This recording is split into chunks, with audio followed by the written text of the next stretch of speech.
오늘 아침 경남의 남해 고속도로와 경기도 제2경인 고속도로를 달리던 BMW 차량 2대에서 잇따라 불이 났습니다.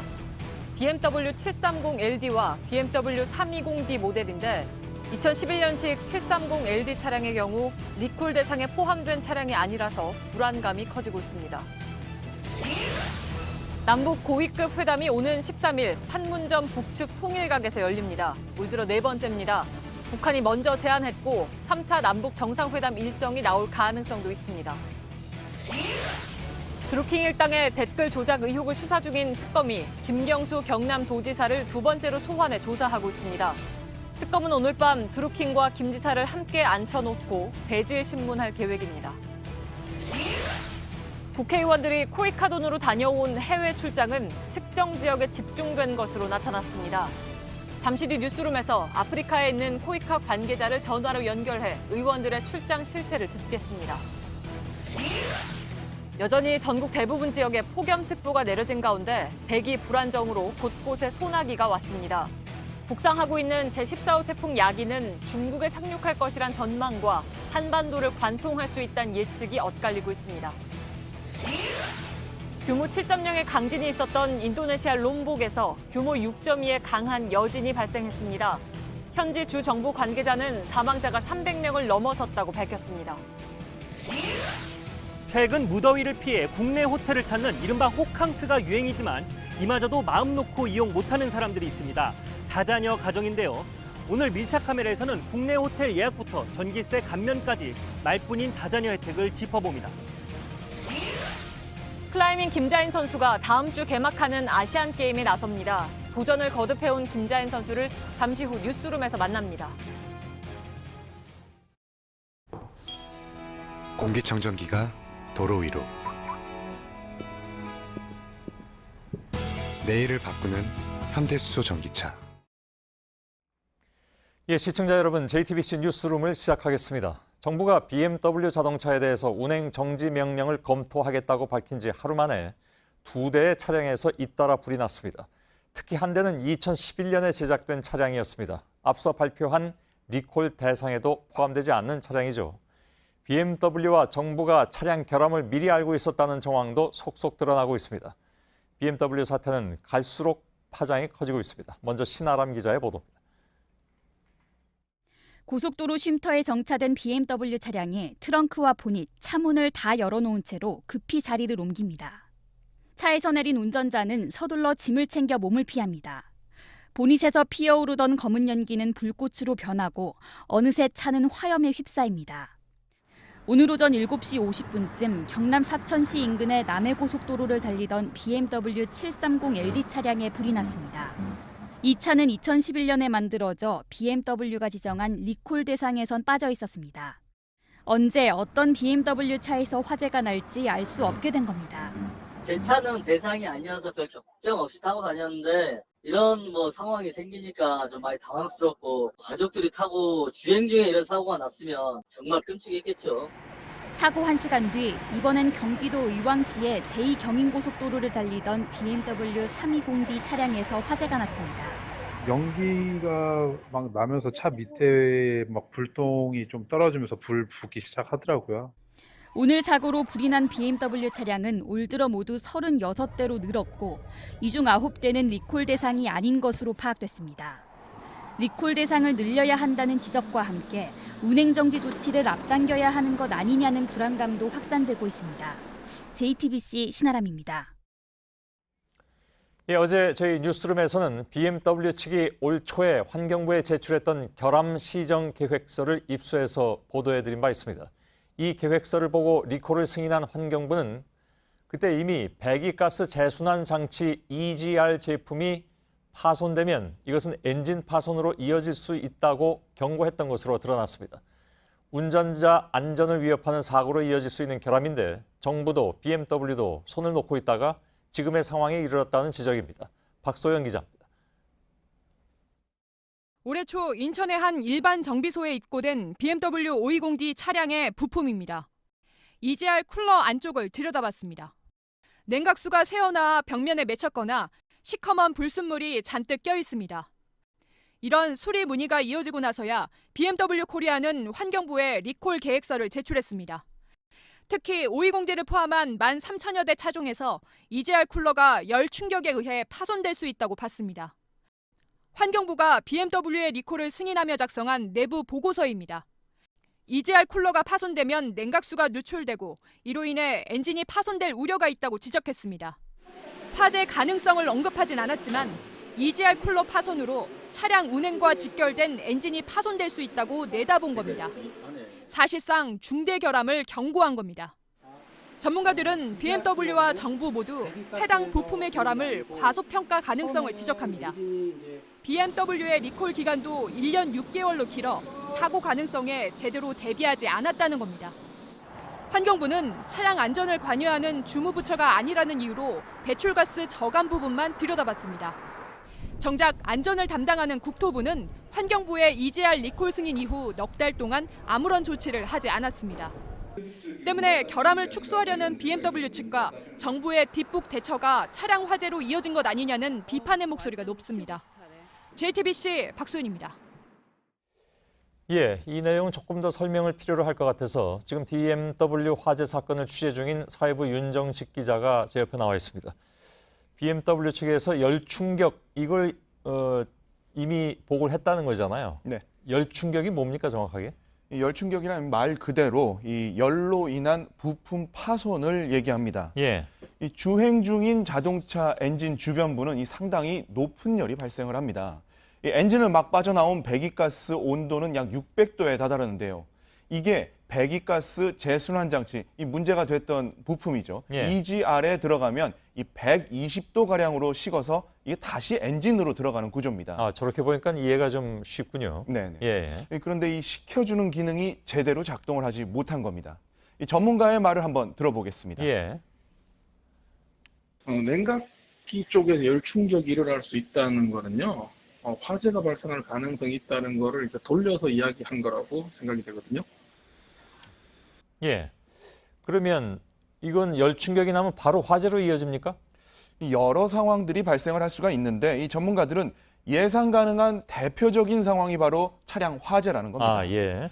하지만 BMW 코리아 측은 이 해당 질문에 대해 화재와는 상관없는 리콜이었었다라고 답을 해왔습니다. 예. 전문가들의 주장과는 조금 다른 부분입니다. 예. 이 문제는 열 충격이 어떻게 발생하냐는 건데요. 이 자동차는 수백 또 수천 번의 테스트를 통과해서 새 제품이 출시가 됩니다. 일반 도로 상황보다도 훨씬 가혹한 주행 환경에서도 열 충격이 없는 게 확인이 돼야 출시가 된다는 얘기입니다. 예. 그런데 제조사가 이 뒤늦게 이 열 충격 가능성을 인정했다는 것은 하드웨어든 소프트웨어든 이 설계 자체가 잘못됐다는 분석이 나오는 겁니다. 부품의 문제가 아니라 설계의 문제다 하는 얘기잖아요. 그렇습니다. 이게 지금 아까 제가 말씀드렸지만 올 초에 이 시정 계획서가 들어갔다면서요, 환경부에. 네. 그때부터 이 BMW가 뭔가 이걸 시정하기 위한 어떤 조치가 있었나요? 개선 방안을 내놓기는 했습니다. 예. 이 문제는 이게 미봉책일 수 있다는 겁니다. 예.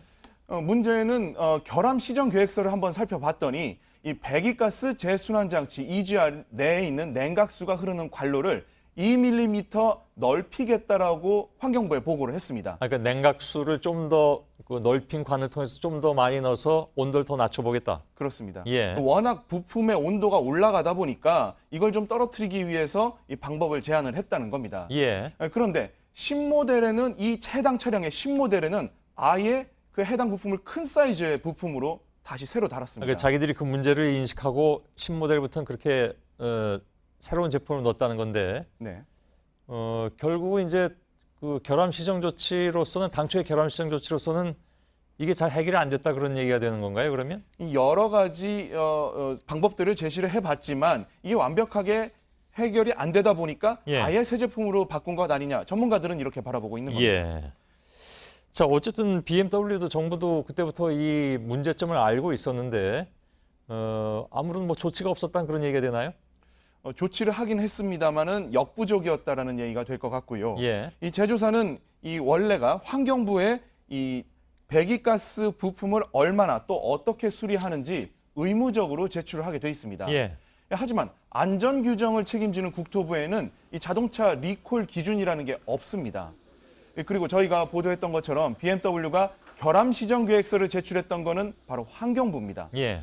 환경부에서는 결함 시정 계획서를 받아보고 나서도 BMW가 배기가스 기준을 잘 지키는지만 봤고 열충격에 대해서는 담당 사안이 아니라서 못 봤다라고 말을 했습니다. 예. 이 환경부도 국토부도 다 같은 정부인데 이런 안전 관련 중대 사항을 공유하지는 않는다는 게 이번에 드러난 겁니다. 예.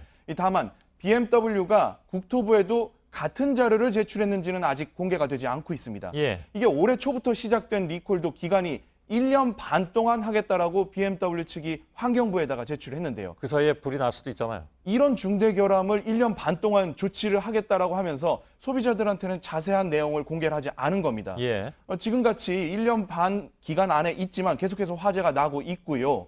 만일 화재 가능성이 그때 당시 고지가 됐다면 이 소비자들이 이 차량을 운행을 하고 있을지 의문입니다. 예, 알겠습니다. 윤정식 기자였습니다.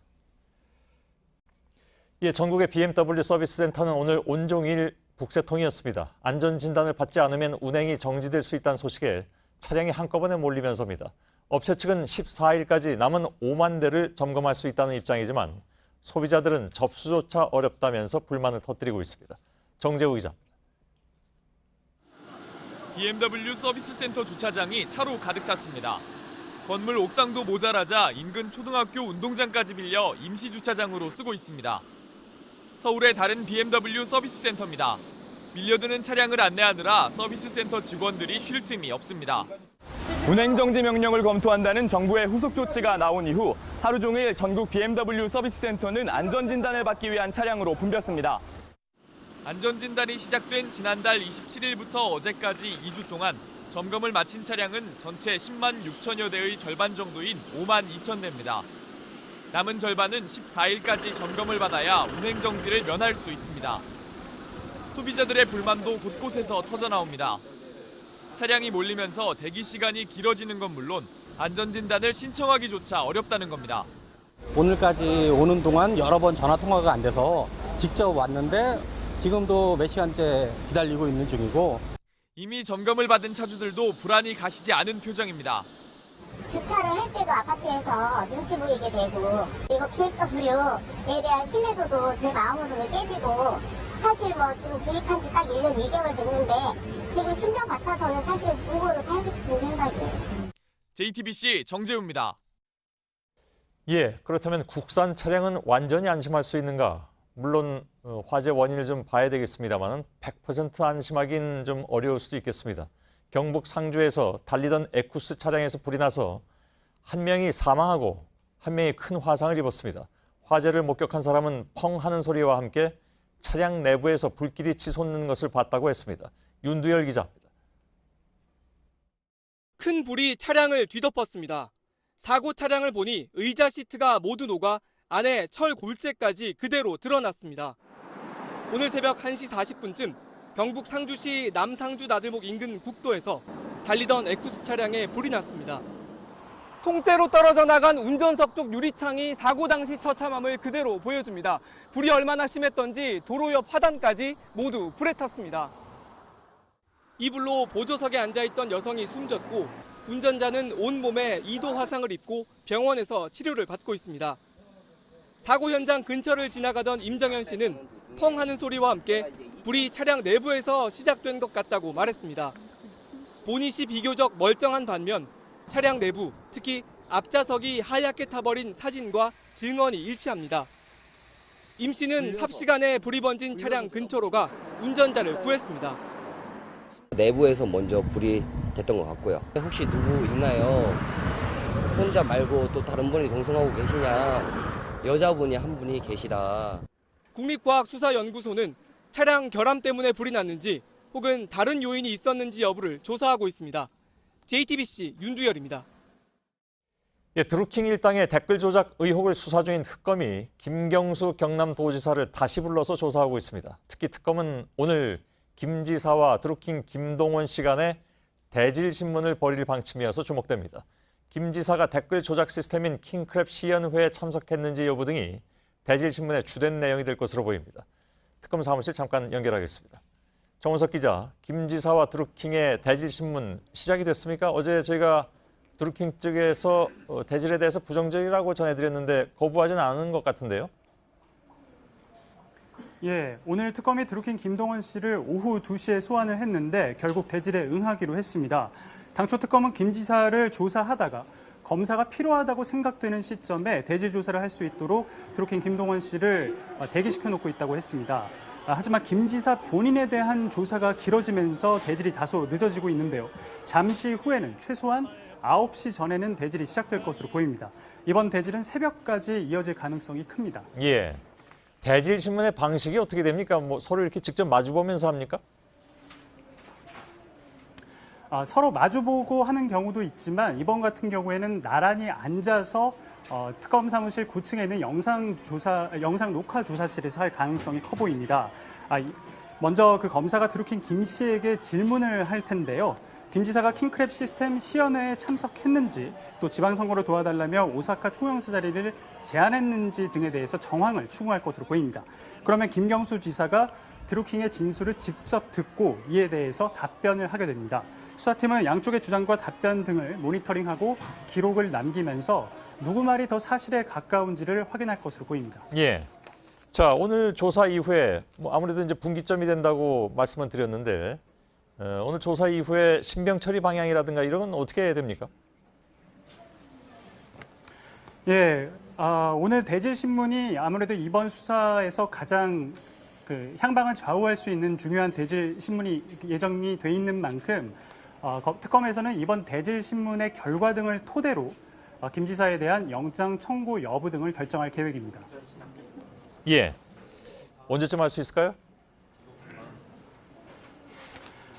오늘 조사가 아무래도 그 대질이 한 새벽 5시 정도에 끝나지 않겠느냐 이런 관측이 나오고 있는데요. 예. 이후에 김 지사가 이제 또 본인에 대한 진술을 다시 확인을 해야 되기 때문에 아마 아침이 돼야지만 김 지사가 바깥으로 나올 것 같고요. 그 예. 이후에 특검에서는 이번 조사 내용들을 검토를 한 뒤에 아무래도 내일 오후 늦게나 그 여부를 결정할 것으로 보입니다. 알겠습니다. 정원석 기자였습니다.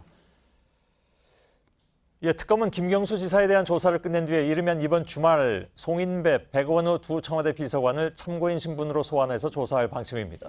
송 비서관은 드루킹 김동원 씨를 김경수 지사에게 직접 소개한 인물로 2016년 드루킹 측으로부터 강연료 명목으로 200만 원을 받았습니다. 백 비서관은 일본 오사카 총영사 자리에 추천됐던 드루킹의 최측근 도모 변호사를 지난 3월에 만나서 이른바 면접성 면담을 했다는 의혹을 받고 있습니다. 자, 남북이 다음 주 월요일에 고위급 회담을 열기로 했습니다. 앞선 3차례의 고위급 회담과 달리 이번엔 북측에서 먼저 회담을 제의해왔습니다. 3차 남북 정상회담 논의가 이루어지면 정상회담 날짜 또 장소까지 잡힐 수 있다는 전망입니다. 김소현 기자입니다. 북측이 오는 13일 고위급 회담을 열자고 통보해온 건 오늘 오전입니다. 북측은 판문점 선언 이행 상황을 점검하고 남북 정상회담 준비와 관련한 문제들을 협의할 것을 제의하였습니다. 올 들어 4번째 고위급 회담으로 북측이 먼저 제안한 건 처음입니다. 통일부 당국자는 회담 결과만 좋으면 정상회담 날짜와 장소 등 구체적인 내용까지 결정될 수 있다고 말했습니다. 가을에 열기로 한 3차 정상회담이 예상보다 빨라질 수 있다는 전망도 나옵니다. 남북 정상회담 논의는 비핵화와 종전선언을 두고 북미 간 입장이 팽팽한 가운데 재개됐다는 점에서 주목됩니다. 북미 관계의 새로운 돌파구가 될 수 있어서입니다. 겉으로 드러나지 않은 북미 간 물밑 협상이 어느 정도 진전을 봤을 거란 분석도 나옵니다. 그동안의 물밑에서 북미 간의 비핵화와 종전선언 논의가 어느 정도 진전이 있었기 때문에 가능한 것으로 보입니다. 오는 17일을 전후에 개소를 준비 중인 남북 공동 연락사무소 등도 회담 의제에 오를 걸로 보입니다. 우리 측 수석 대표는 조명균 통일부 장관이고 북측은 그동안 이선권 조국평화통일위원장이 수석 대표로 나왔습니다. JTBC 김소현입니다. 예, 내일은 하루 종일 남북 간의 경의선 육로가 북적일 것 같습니다. 오전에는 북측에서 64명이 서울로 내려오고 오후에는 우리 쪽에서 151명이 평양을 방문합니다. 모두 경의선 육로를 이용하는데 민간인이 육로를 이용해서 평양을 방문하는 것은 7년 만입니다. 김태영 기자입니다. 2011년 12월 김정일 국방위원장 사망을 계기로 이희우 여사와 현정은 현대그룹 회장이 조문차 평양을 찾았습니다. 당시 방북 일행은 차량을 타고 서울을 출발해 파주와 개성을 잇는 경의선 육로를 이용했습니다. 통상 3시간이면 닿는 거리지만 한동안 경의선 육로를 이용한 평양 방문은 민간인들에게 허용되지 않았습니다. 대신 중국을 경유해야 했습니다. 평양 국제유소년 축구대회에 참가하기 위한 우리 측 선수단과 기자단 등 151명은 내일 경의선 육로를 이용해 북한으로 갑니다.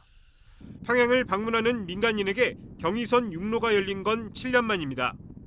같은 날 남북 노동자 통일축구대회 참가를 위해 방남하는 북측 대표단 64명까지 포함하면 내일 하루 200명 넘는 인원이 경의선 육로를 통해 남북을 오가게 되는 겁니다. 방북 체류 비용은 대북 제재를 고려해 외상으로 하기로 했습니다. 정부 관계자는 체류 비용은 경기를 마치고 대북 제재가 해제된 이후 정부의 승인을 받아 지급하기로 했다고 밝혔습니다. JTBC 김태영입니다. 북한산 석탄을 실은 배가 최근까지 우리 항구를 드나든 것을 두고 일각에서는 현 정부 들어 급증하고 있다. 정부가 눈을 감아주고 있다는 주장을 제기하고 있습니다. 그런데 JTBC 취재 결과 지금 문제가 되고 있는 해당 선박들은 과거 정부 시절에도 석탄을 싣고 우리 항구를 자유롭게 드나들었던 것으로 확인됐습니다. 박현주 기자. 벨리즈 선적의 진룽호가 지난 4일부터 나흘 동안 포항에 머무르자 자유한국당은 즉시 억류에 나서야 한다고 주장했습니다.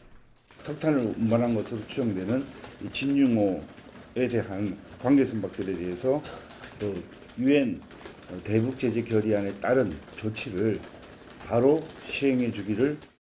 북한산 석탄이 반입됐다는 의혹이 제기된 지난해 10월 이후 해당 선박이 석탄을 싣고 우리 항구에 들어온 건 모두 4차례입니다. 남북 간 관계 개선이 본격화한 올해 들어선 지난 4일 한 차례 석탄을 싣고 왔습니다. 관계당국 조사 결과 석탄은 러시아산이었습니다.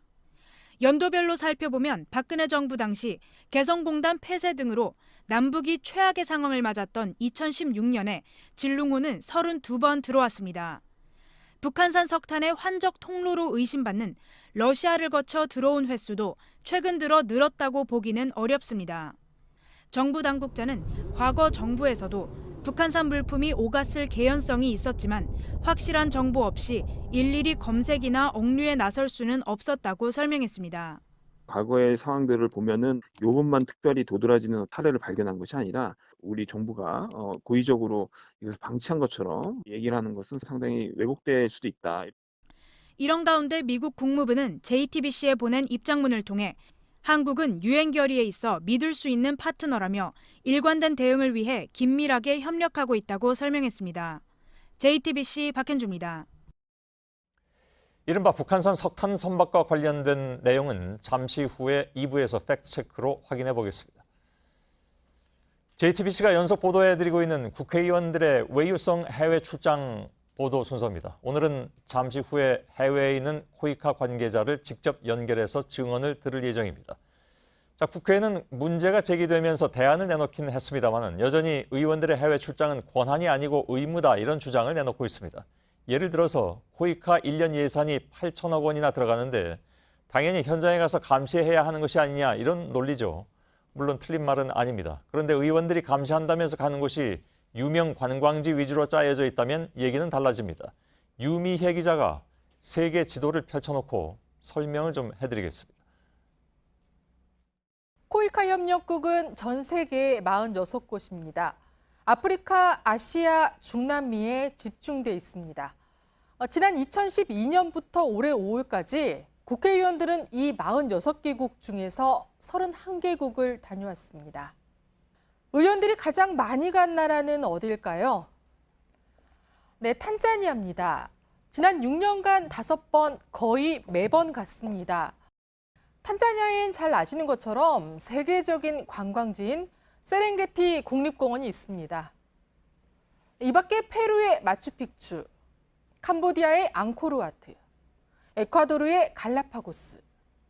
돈 내고도 쉽게 갈 수 없는 유명 관광지가 있는 곳은 어김없이 의원들의 발길이 이어졌습니다. 그런데 안 가는 곳은 또 매번 안 갑니다.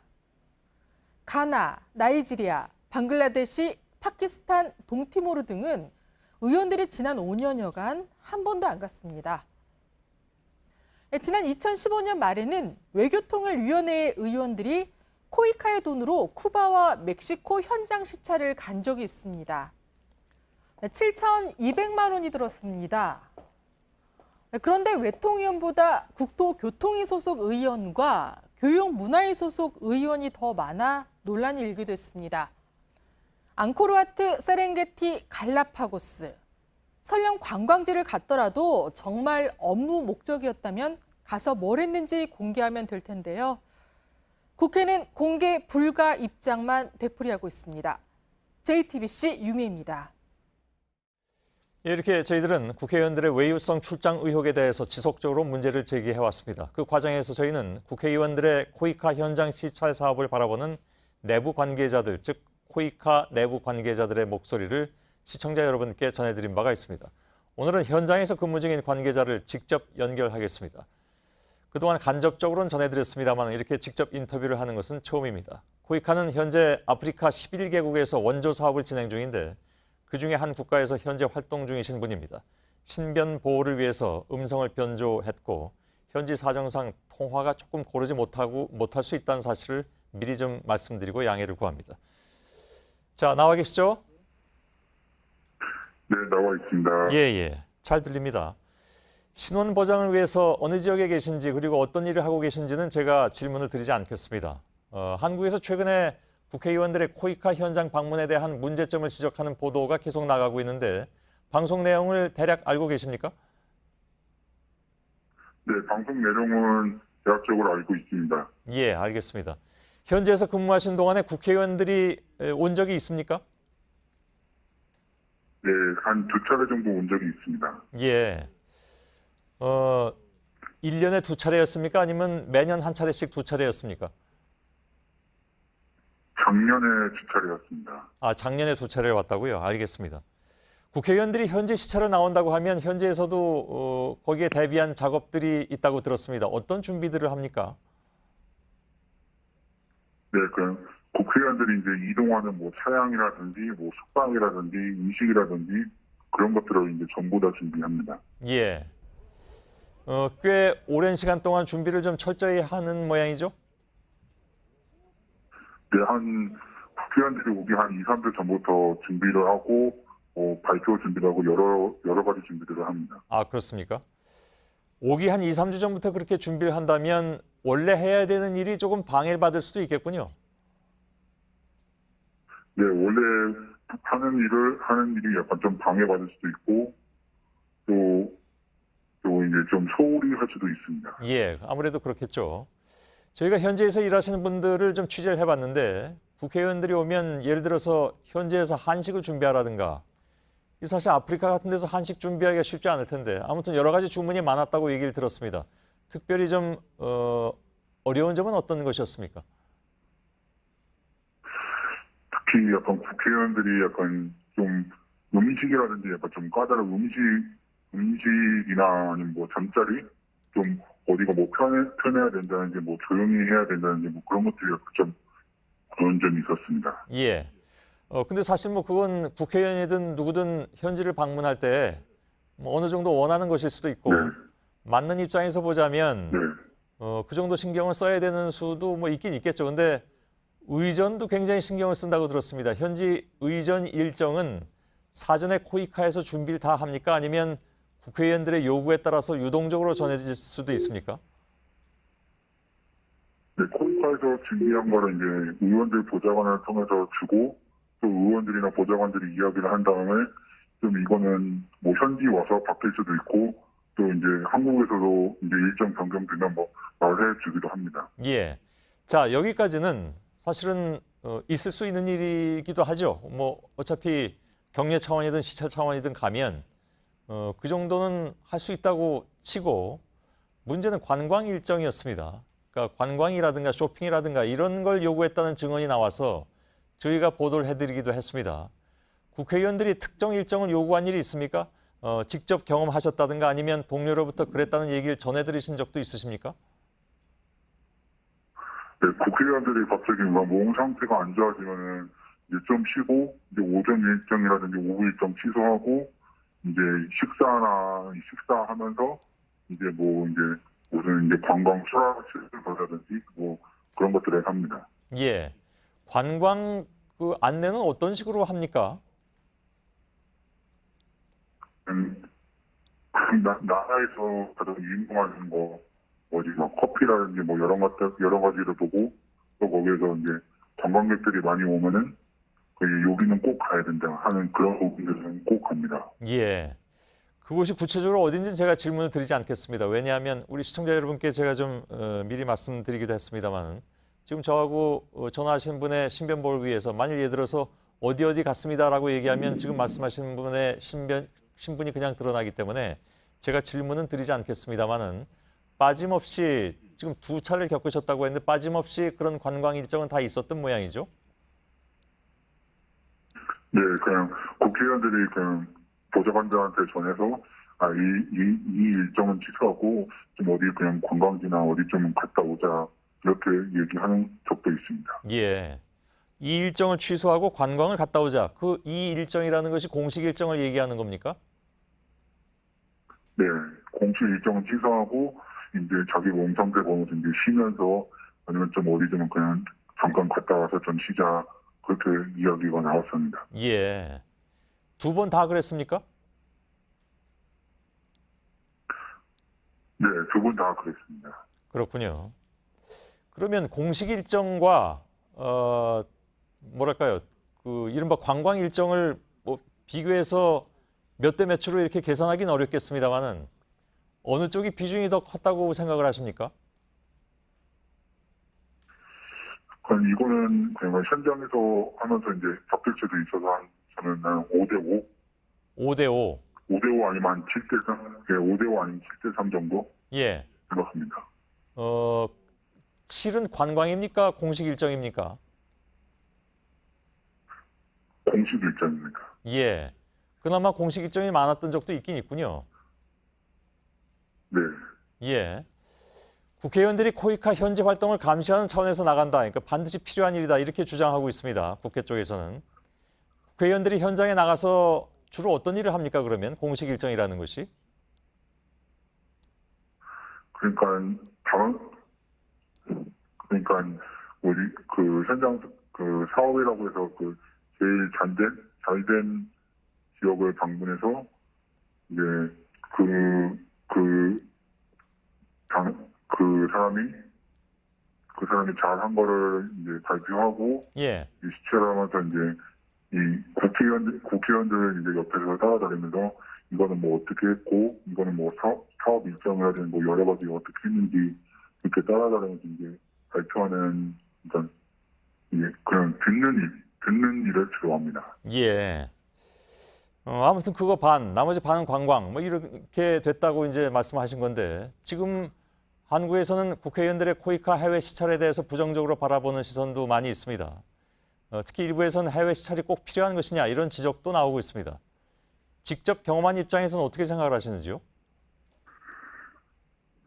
진짜 꼭 필요한 곳에 안 가고 그냥 꼭 다 완성될 곳을 가기 때문에 저는 꼭 필요한 곳을 가고 이 돈이 왜 들어가는지 그리고 그 사람을 통해서 이게 왜 사업에 왜 필요한지 이 나라에 왜 필요한지를 안다고 생각하면은 저는 필요한 부분일 수도 있다고 생각합니다. 예. 그런데 그렇지 않은 부분이 많다 이런 뜻인가요? 네, 그렇습니다. 예. 알겠습니다. 주위 동료들도 비슷한 생각을 하고 계신지 모르겠는데 최근에 보도가 이어지고 있는 상황에서 현장 관계자들의 분위기는 어떻습니까? 네,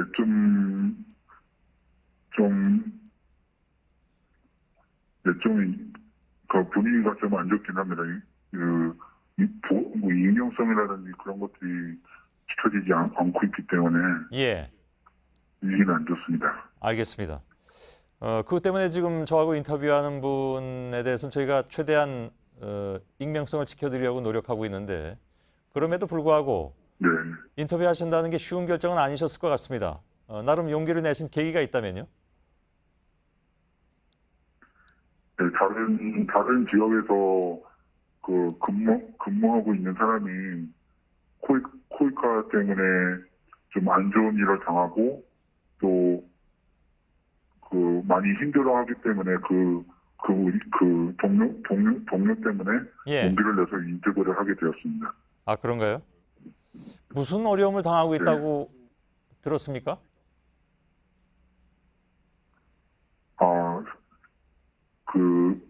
말씀하시기 어려우면 안 하셔도 됩니다. 다른 지역으로 예. 네, 다른 지역으로 이동한다든지 아니면은 근무지가 갑자기 바뀐다든지 그런 문제들입니다. 아, 그런가요? 알겠습니다. 네. 예. 오늘 여기까지만 말씀 듣겠습니다. 고맙습니다. 네, 감사합니다. 예. 여야는 어제 국외활동심사자문위원회를 구성해서 해외 출장을 심사하겠다고 밝혔죠. 그러나 위원회 7명 중에 5명이 국회의원입니다. 그러니까 셀프 심사라는 비판을 피하기가 어려워 보입니다. 조익신 기자입니다. 국외활동심사자문위원회는 구성부터 논란을 자초했습니다. 외부 인사를 위원장으로 세운다고는 하지만 위원 7명 가운데 5명이 국회의원입니다. 셀프 심사란 비판 속에 정작 필요한 건 투명성이란 지적도 나옵니다. 출장을 간다고 하는 사실이 외부에 공개된다 그러면 사회적인 평가와 감시가 가능해지고 무분별한 출장은 많이 줄어들 수 있다. 게다가 이번 조치는 뒷북 대응입니다. 지난 5월 정세균 전 의장이 마련한 대책을 이제서야 실천에 옮긴 겁니다. 당시 국회는 김기식 전 금융감독원장의 외유성 출장 논란으로 한 차례 홍역을 겪었습니다.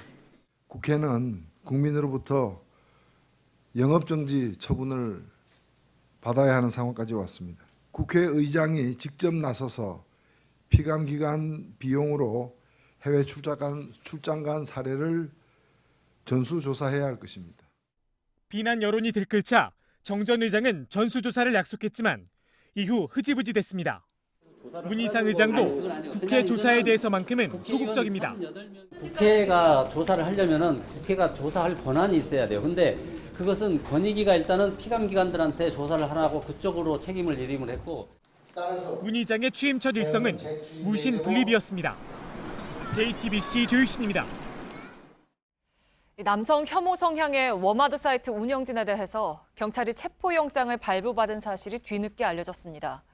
일부 여성단체들은 편파 수사라고 주장하고 있지만 경찰은 여성 혐오 내용의 일베 게시글에 대한 수사 실적을 공개하면서 그렇지 않다고 했습니다. 김민관 기자입니다. 지난해 6월 워마드의 남자 목욕탕에서 찍은 아동의 몰카 사진이 올라왔습니다. 내사에 들어간 경찰은 워마드 운영자 A씨가 해외에 있다는 사실을 확인했습니다. 이후 지난 5월 A씨에 대해 음란물 유포를 방조한 혐의로 체포영장을 발부받았습니다.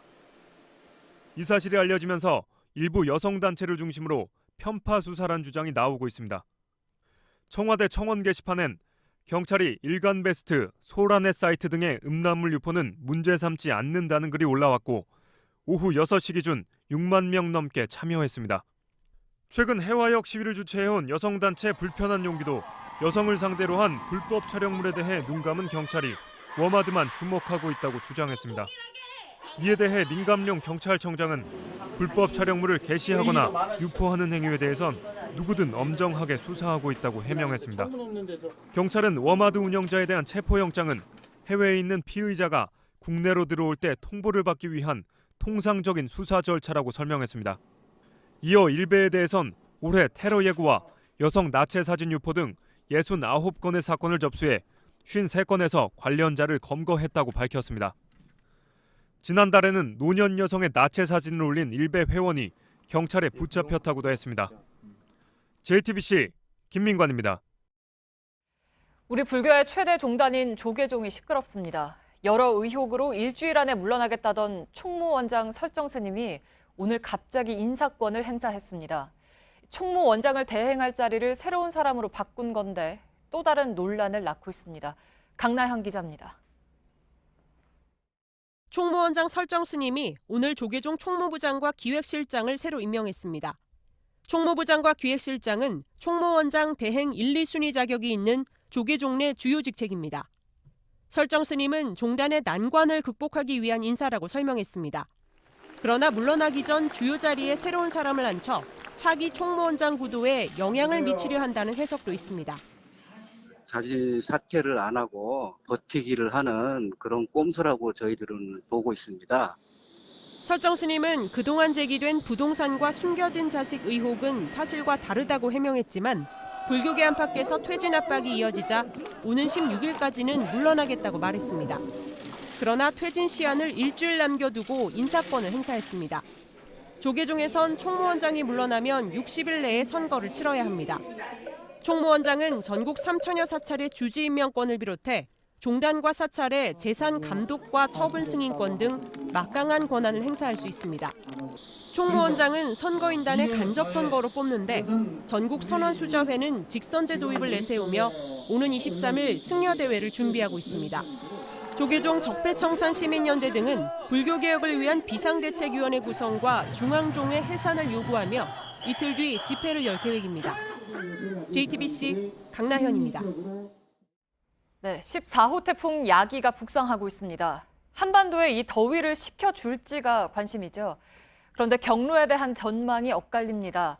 한반도 서쪽으로 접근하긴 하지만 우리 기상청은 서해 먼바다를 지날 거라고 했고 미국과 일본 기상당국은 한반도를 관통할 거라고 예측했습니다.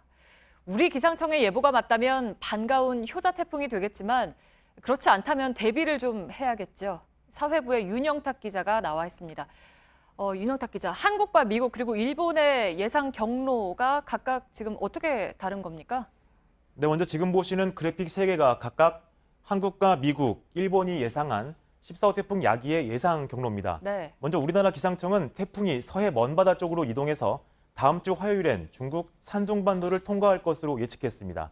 반면 그 옆에 미국은 월요일인 13일 방향을 한반도 쪽으로 꺾어서 다음 날 북한 평양 쪽에 상륙할 걸로 봤고 일본은 아예 한반도를 관통할 걸로 전망했습니다. 네, 예상 경로야 당연히 유동적이겠지만 미국이나 일본의 말대로라면은 올해 처음으로 한반도에 상륙하는 태풍이 될 수도 있다라는 거 아니겠습니까? 네, 그렇습니다. 올여름 한반도 근처까지 올라온 태풍들을 그래픽 한 장으로 표현을 해봤습니다. 먼저 지난 7월 태풍 뿌라삐룬이 우리나라에 상륙할 것처럼 보였는데 방향을 꺾어서 동해상 쪽으로 빠져나갔습니다. 나머지 태풍들은 처음부터 또는 북상 도중에 동쪽이나 서쪽으로 방향을 꺾었습니다.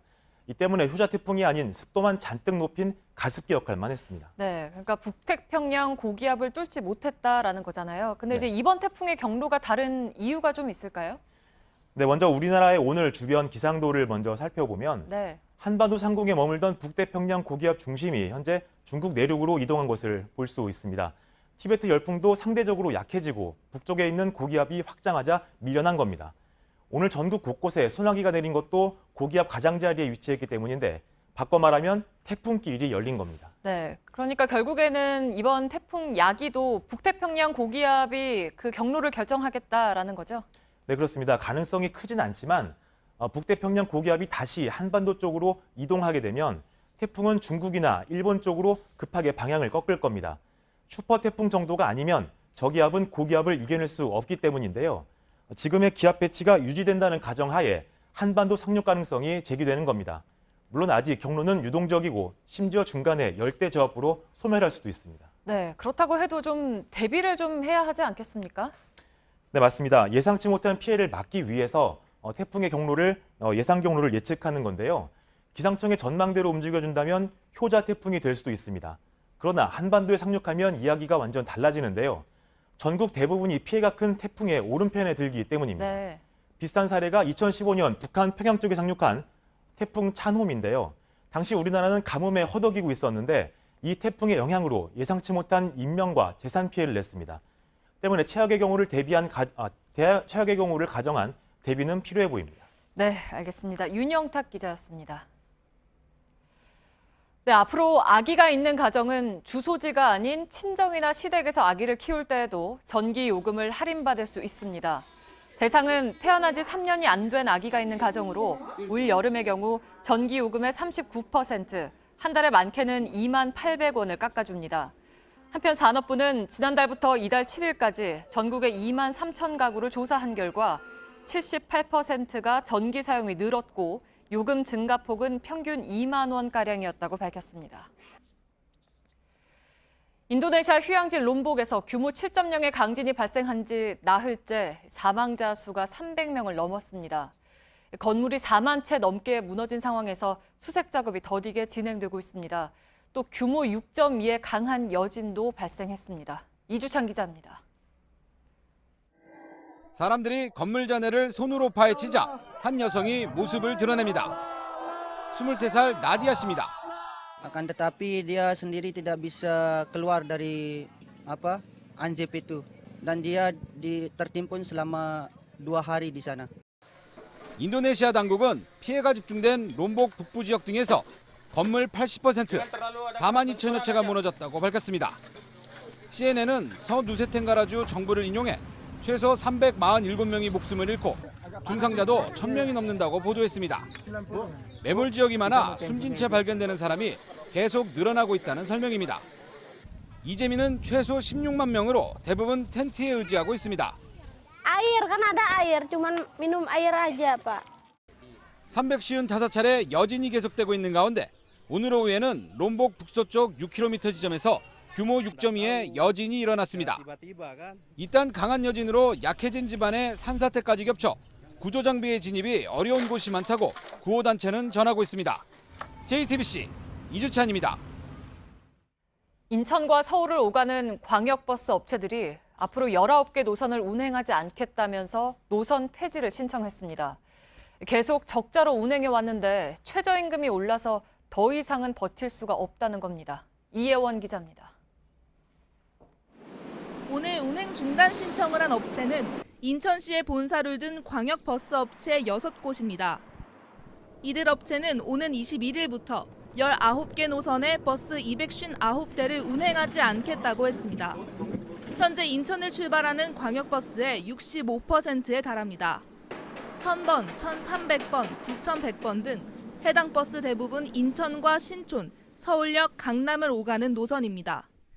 이들 업체는 호소문에서 최저임금이 오른 데다 쉬는 시간을 보장하는 법이 새로 만들어져 적자가 계속됐다며 적자의 상당 부분을 지원받는 준공영제 버스 업체와 격차가 더 심해지고 있다고 주장했습니다. 인천의 광역버스 업체들은 지난 7일부터 시청 앞에서 준공영제 도입과 재정 지원을 요구하는 집회를 열고 있습니다. 인천시는 노선 폐지 중단을 신청한다고 바로 운행이 중단되는 건 아니라며 내부 검토를 거쳐 오는 16일까지 각 업체에 회신을 할 예정이라고 말했습니다. JTBC 이혜원입니다.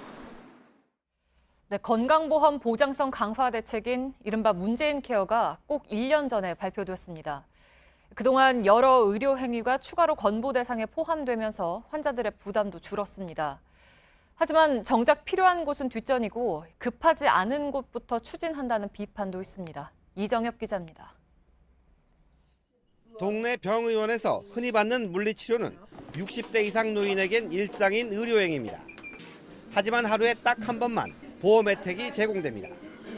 허리와 무릎 등 한 번에 여러 부위를 치료받아도 한 부위만 보험 혜택을 받을 수 있습니다.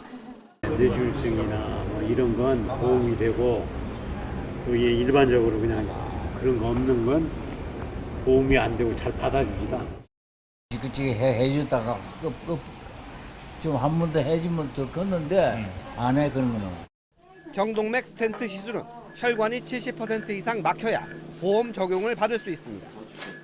이처럼 보험 혜택이 제한된 의료행위는 줄잡아 400여 개입니다. 권보 대상을 확대한다는 문재인 케어에 대해 국민들은 긍정적인 반응이 더 많습니다. 하지만 우선순위에 대해 고개를 갸우뚱하는 경우가 많습니다.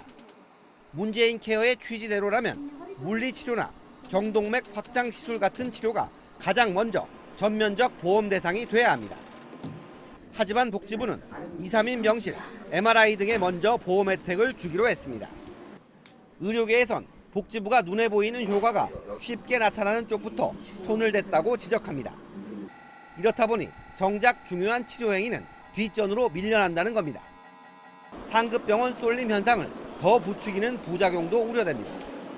올해 4월까지 국내 상위 5개 대형 병원의 진료비 증가율은 일반 병의원의 2배에 달했습니다. 2, 3인실에 건강보험이 적용되면서 쏠림은 더 심해질 전망입니다. MRI에만 연간 최소 수천억 원이 드는 등 건보 재정이 조기 고갈될 거란 우려도 나옵니다. 지금이라도 정책 시행의 우선순위 조정을 고려해야 할 것으로 보입니다. JTBC 이정엽입니다.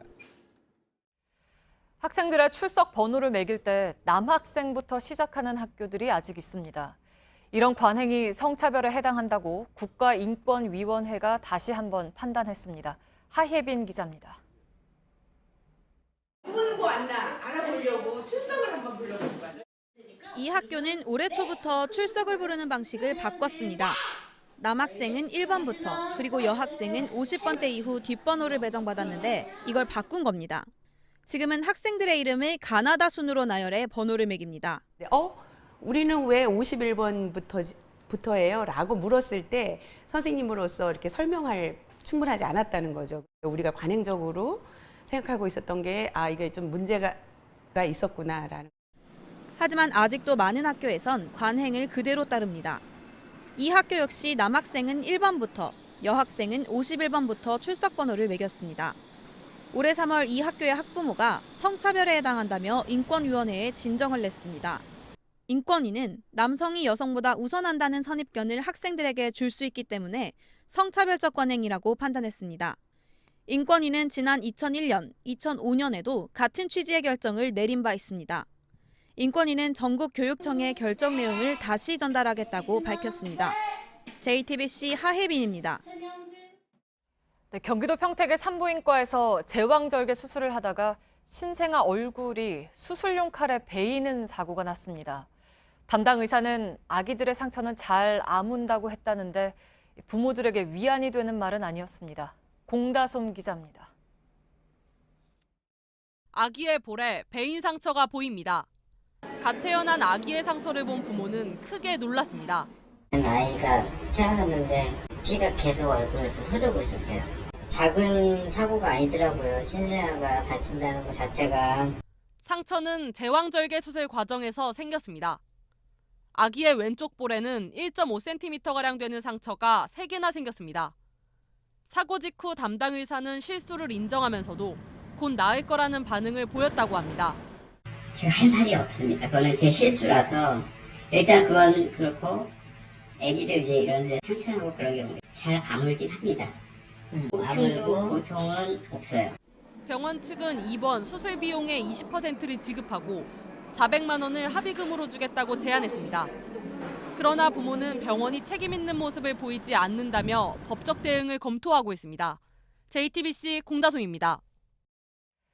우리나라에서 가장 아름다운 길로 꼽힌 제주시 구좌읍의 비자림로를 확장하는 공사가 일시 중단됐습니다. 2.9km 구간을 2차선에서 4차선으로 넓히는 과정에서 삼나무 2,100그루가량 베어낸다는 소식에 공사에 반대하는 의견이 쏟아졌기 때문입니다.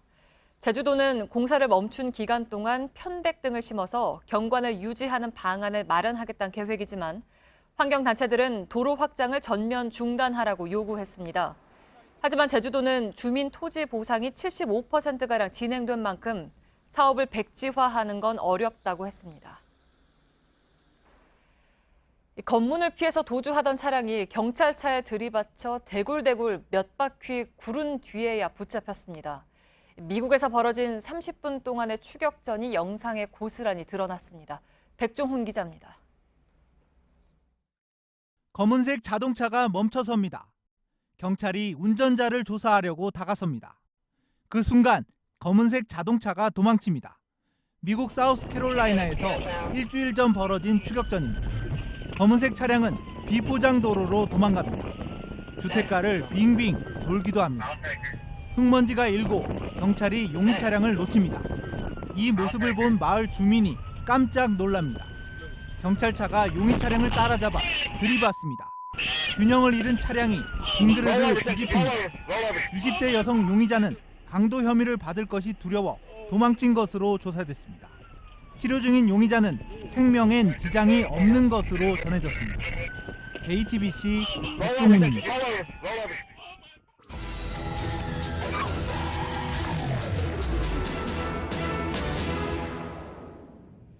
네, 워낙에 날이 덥다 보니까 휴가를 호텔 안에서 즐기는 분들 계십니다. 호캉스라고 하죠. 그런데 이 호캉스가 다른 세상 얘기인 사람들이 있습니다. 다자녀 가족들입니다. 저출산이 국가적인 문제라고 하지만 정작 휴가도 제대로 못 가는 다자녀 가정을 밀착카메라 손광균 기자가 만났습니다. 보도국 제보 게시판에 다자녀를 입력하자 수십 건이 검색됩니다. 자녀를 3명 넘게 키우면서 혜택은커녕 불편한 점이 더 많다는 내용입니다. 특히 그중 눈에 띄는 건 호텔 예약조차 안 된다는 다자녀 가족들의 제보입니다. 아이 셋을 키우고 있다는 한 제보자 집 앞입니다. 이 다자녀 가정의 공통적인 불만 사항은 휴가철마다 숙소 잡기가 너무 어렵다는 겁니다. 40대 가장인 김모 씨의 아이들은 8살, 6살, 2살입니다. 혼자서 화장실도 제대로 못 가는 막내를 데리고 국내 호텔을 예약하려고 하지만 쉽지 않습니다. 8세, 6세, 그다음에 2세죠. 네. 적용을 누르면 가능한 호텔이 아예 없게 나오는 거죠. 취재진이 직접 인터넷으로 국내 호텔 예약을 시도해봤습니다. 서울 시내 특 1급, 특 2급 호텔을 예약하면서 투숙객을 어른 2명, 아이 3명으로 고르자 입실이 불가능하다는 안내가 나옵니다. 유명 호텔들을 직접 방문해 문의해봤습니다. 4명까지는 가능한데 부모님 5분을 하시려면은 숙소 예약하시는 게 편하실 것 같아요. 아이들이 유아인 경우도 마찬가지입니다. 추가 비용을 내고 침대를 더해도 5명은 어쩔 수 없다는 겁니다. 그런 객실은 없는 저희가 이제 최대 인원이 4명이라 추가 베드도 안 되나요? 가능하신데 그게 좀 있는 4분이시라서 아예 관광법이라는 용어를 써가며 불가능하다고 말하는 곳도 있습니다. 대한민국 그 법상 그 관광법이 있잖아요. 거기 보면은 콘도 위에는 이제 5인실 이상 다 콘도로 빠져요. 그래서 아예 지지를 못해요. 최대 해봐야 4인실인데 저희 아예 4인실이 없어요. 아예 법상으로 5인 이상은 콘도도 있어요. 근데 관광진흥법에 들어가 있습니다. 문화체육관광부에 확인해봤습니다. 숙박 인원을 법적으로 제한하거나 수용 가능 인원에 따라 호텔과 콘도를 구별하는 내용은 없었습니다. 그런 거 전혀 없습니다. 관광진흥법에 그런 내용은 없습니다. 호텔에서 자체적으로 정한 거죠. 전 세계 호텔을 둔 일부 글로벌 숙박업체들은 더 황당합니다. 국내에서 5식구가 숙박 가능한 방을 검색하면 하룻밤 수백만 원짜리 프레지덴셜 스위트룸이 나옵니다. 반면 같은 체인에서 운영하는 미국 하와이를 고르면 그보다 훨씬 싸고 5명이 한 방에서 잘 수 있는 방들이 나옵니다. You have 5 guests total, right? 5 people in the group. 479 per night plus tax. 당당하게 이용하고 싶지. 저희 아들이 수교까지 가면서 그 호텔을 이용하고 싶은 생각은 없거든요. 왜냐하면 이제 저희 아이들도 보면은 그 저희들한테 소중한 자녀고 사람인데. 다자녀 가족들이 겪는 또 다른 난관은 대중교통 이용입니다. 안전을 이유로 택시 승차를 거부당하는 경우가 허다합니다. 날씨도 이렇게 덥고 또 아이들이 많으면 이렇게 걸어가면서 통솔을 하기도 어렵고 사실 택시 이외에 다른 대중교통을 탄다는 거는 상상할 수 없거든요. 고속철도를 이용할 때도 다자녀 할인을 받으려면 매번 매표소에서 가족관계 증명 절차를 거쳐야 합니다. 또 같은 공항이어도 김포공항은 다자녀 카드를 제시하면 주차료를 할인해주지만 인천공항에서는 할인을 받을 수 없습니다. 정부가 지원하는 전기세 감면도 체감할 수준은 아닙니다. 30만 원 나올 건데 12,000원 할인되는 거니까 뭐 9년 정도 안 되죠. 전문가들은 실효성 있는 대책을 내놓으려면 다자녀 가구에 대한 정확한 통계부터가 필요하다고 지적합니다. 다자녀 가구 통계 자체가 없으니까 이 다자녀 가구들이 어떤 상황에 처해 있는지를 알 수가 없는 거예요. 양육비 부담도 가중이 되는 측면이 좀 있고요. 그리고 이제 문화적으로도 굉장히 이제 부담스러운 거예요. 저출산이 국가적인 문제라고 하지만 정작 다자녀 가정이 일상에서 겪는 장애물도 한두 가지가 아닙니다. 이 말로만 출산 장려를 외칠 게 아니라 체감할 수 있는 개선부터 시작해보는 건 어떨까요? 밀착카메라 손광균입니다. 태양이 위대한 건 무한해서만이 아니라 깨끗해서만이 아니라 누구에게나 공평한 에너지이기 때문입니다. 서해의 작은 섬 죽도는 한화의 해피 선샤인과 함께 친환경 에너지로 흘러서는 에너지 자립섬이 되었습니다. 쌀을 나눠 내일을 키웁니다. 한화.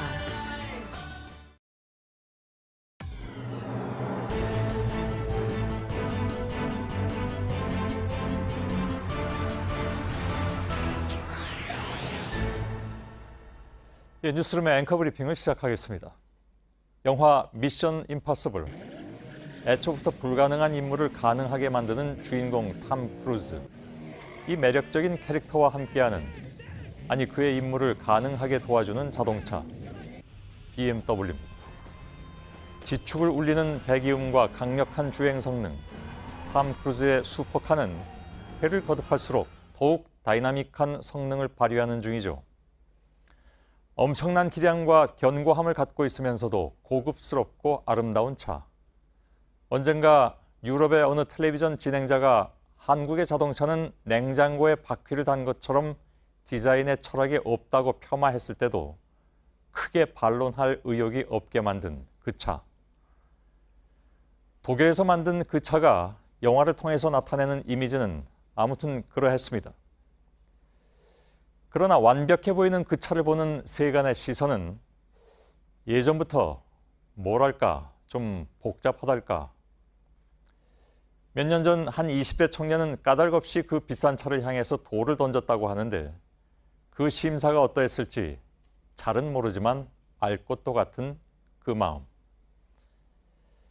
대로변에 그 차가 등장하면 행여나 접촉사고로 더 낼까 두려운 이들은 슬그머니 그 차를 피해 다니기도 했으니 비싼 차는 부에 대한 로망인 동시에 시샘의 대상이기도 합니다.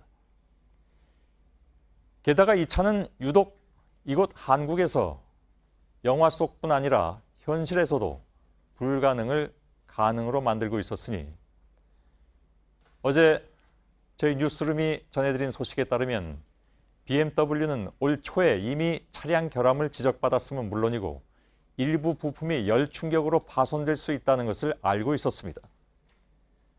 더구나 이에 대한 문제의 가능성은 이미 2년 전부터 파악했던 것으로 알려졌죠. 만약 독일에서 한국산 차량이 그랬다면 어떻게 했겠느냐.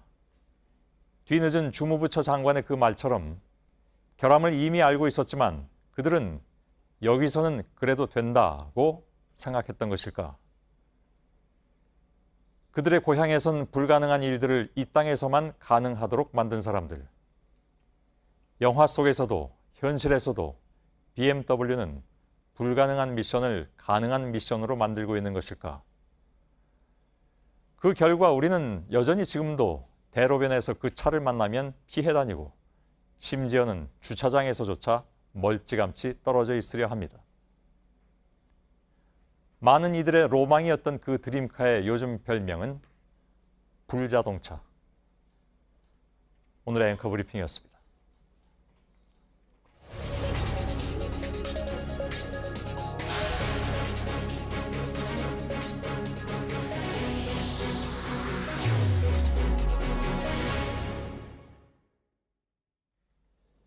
예, 작은 체구로 인공암벽을 거침없이 오릅니다. 벽을 오르는 생소한 스포츠 클라이밍, 우리에게 알려준 김자인 선수죠.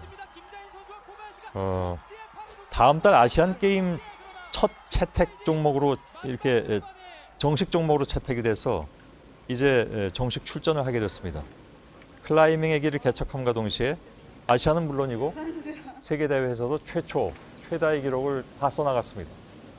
클라이밍 월드컵 26승이라는 믿을 수 없는 대기록의 주인공 김자인 선수. 오늘 오랜만에 진행하는 문화초대석의 주인공으로 나와 계십니다. 어서 오십시오. 안녕하세요. 예. 암벽 타는 분이라고는 믿어지지 않을 정도로. 예. 사실 7년 전에 저하고 인터뷰하셨습니다. 라디오에서. 네, 안 그래도 오면서 그때 찍은 사진을 찾아보면서 왔거든요. 아, 그래요? 네. 예. 괜히 그냥 듣기 좋으시라고 드리는 말씀이 아니라 네. 과거에 인터뷰했던 분 중에 이제 다시 만나 뵙고 싶은 분이 몇 분 있는데 그중에 대표적인 분이 김자인 선수입니다. 아, 정말요? 예. 감사합니다. 오늘 그때처럼 아버님하고 또 같이 오셨는데. 네, 저희 아버지랑 그 나이가 같으셨는데. 아, 저하고요? 네. 예. 근데 저희 아빠는 예. 그 사이에 되게 많이 늙으셨는데 예. 사장님은 하나도 안 늙으셨네요. 저도 듣기 좋으라고 한 말씀은 예. 드린 말씀은 아니고요. 네. 일단 듣긴 좋습니다. 예. 고맙습니다. 7년 만에 밴드 그땐 대학원생이었고 네. 지금 뭐 결혼도 하시고 네. 신랑 되신 분은 소방공무원이라고 들었습니다. 네, 맞아요. 지금 근무 중이에요. 아, 이 시간에요? 네. 어디서요? 지금 중앙 119 구조대에 있어서 중앙 119. 네, 헬리콥터 타고 항공구조대에 아, 있습니다. 그런가요? 네. 헬기 구조를 하시는군요. 네. 예, 그럼 그분도 자위를 타셔야 되겠네요. 네, 저보다 아마 더 잘 탈 것 같아요. 그래요? 네. 예. 아, 그렇군요. 이 시간에도 그럼 정말 수고가 많으신 네. 우리 이 신랑을 두고 계십니다. 근데 태릉 선수촌에 이제 입촌을 하셨다고 들었습니다. 네, 이번에 처음으로 태능에 입촌하게 예. 됐어요. 거기는 무슨 이렇게 암벽 훈련하는 데가 있습니까? 사실 그게 좀 제일 큰 힘든 점인 것 같아요. 이제 아, 그런가요? 웨이트장이나 없나요? 그런 훈련만 할 수 있고 예. 선수촌 내에 이제 클라이밍 벽이 없기 때문에 예. 훈련 자체는 이제 나가서 하거든요. 아. 네, 그래서 그런 근데 점이- 지금 이 화면이 네. 제가 사실 이틀 전에도 보도를 해드렸는데 좀 믿기가 어려워서 저게 이제 스피드 종목인데 예. 저게 굉장히 빨라 보이지만은 전문 스피드 선수에 비하면은 엄청나게 느린 거예요. 아, 그래요? 네. 예. 아니, 그래서 저는 화면을 빨리 돌리는 줄 알았거든요. 아, 그러면 저것도 지금 아시안 게임의 종목으로 들어가 있잖아요. 네, 맞아요. 그럼 연습을 더 하셔야 되는 상황인가요? 저보다 더 빨리 하시려면? 이번에 이제 아시안 게임의 정식 종목으로 들어간 게 다른 점이 예. 이제 클라이밍 3개 종목이 있어요. 리드, 볼더링, 스피드 3개 종목이 있는데 리드, 볼더링, 스피드. 스피드는 알겠습니다. 네.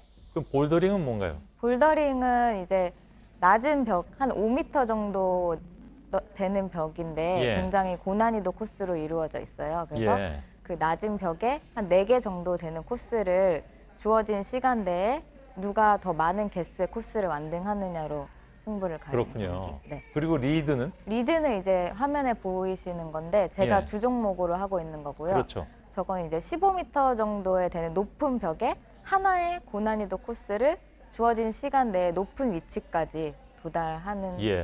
그런 그 경기. 세 개를 그러면 합친 걸 콤바인이라고 한단 말이죠. 네, 네. 그 종목이 지금 아시안 게임의 첫 네. 정식 종목으로 채택이 됐는데, 네. 그럼 그 세 개를 다 하셔야 되는 건가요? 아니면 그렇죠. 선수끼리 나눠서 하나요? 이번에 이제 종목이 들어간 게 스피드 종목은 별도로 들어갔고요. 예. 그리고 스피드 릴레이 이거는 단체전이고요. 예. 그리고 이제 제가 참가하는 종목이 컴바인이라고 해서 스피드, 볼더링, 리드를 다 합친 건데 사실 이 3개의 종목이 너무 성격 자체가 다른데 이 3개 그렇겠네요. 종목을 다 훈련을 해야 되니까 그게 아. 가장 힘들어요. 네. 예. 그 많은 분들이 김자인 선수가 이제 출전을 한다고 첫 정식 종목으로 채택이 됐다고 하니까 이건 김자인 선수를 위해서 종목이 채택된 게 아니냐 뭐 이런 생각도 하실 법해서 네. 부담스러우실 것 같습니다. 그쵸. 그리고 이게 리드 종목만 제가 주 종목으로 하는 리드 종목만 나가는 게 아니라 예. 이 전까지는 사실 스피드라는 종목 자체를 제가 훈련을 해온 적이 거의 없거든요. 그러게요. 그래서 올해 1월부터 훈련을 시작했는데 예. 이게 쓰이는 근육 자체도 너무 다르다 보니까 체력적으로나 이제 심리적으로나 예. 네, 힘든 게 사실인 것 같아요. 예. 네. 근데 이게 올림픽에도 채택이 된다면서요, 이제? 네, 2020년 도쿄올림픽에도 바로 다음 올림픽이네. 네, 정식 종목으로 들어갔는데 거기에도 이제 컴바인 종목으로 이렇게 예. 들어갔어요. 아무튼 좀 부담스러우실 것 같습니다. 네. 예. 근데 스피드를 전문으로 안 하신다고 하는데도 아까 그 화면 보면 정말 이렇게 패스트 포워드로 돌리는 그런 느낌이 들 정도로 빠르신데 아무튼 기대를 좀 하겠습니다. 네, 스피드는 더 빨라져야 돼서 네, 예. 열심히 하겠습니다. 알겠습니다. 그런데 사실 김자인 선수 하면 작년 11월에 네. 저기 왜 그 새로 지은 롯데월드 빌딩 있잖아요. 아, 네. 거기 555m짜리인가요, 그게? 네, 맞아요. 그걸 오르신 게 굉장히 또 화제가 됐었는데 네.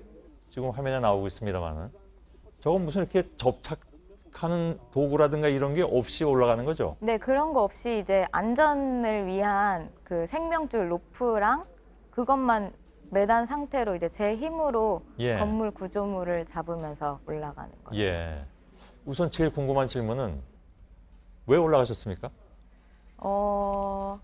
제가 이 전까지 사실 555m라는 그 등반 길이 자체를 등반을 해본 적이 없었기 때문에 예.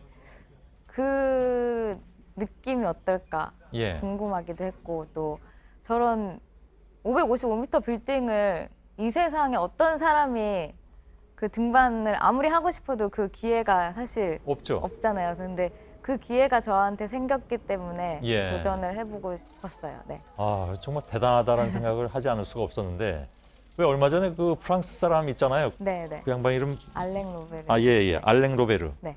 그 사람은 올라가다 75층인가 거기서 이제 불법으로 올라왔기 때문에 네. 물론 김자인 선수는 다 허가 맞고 올라간 것이니까 문제가 없지만 그 사람이 더 잘 올라갑니까? 김자인 선수가 더 잘 올라갑니까? 미안합니다. 이런 질문에서. 그거는 제가 같이 등반을 해본 적이 없어서 잘 모르겠는데 예. 근데 저는 아무리 쉬운 코스라도 로프 없이 가라고 하면은 저는 절대 못 갈 것 같아요. 네.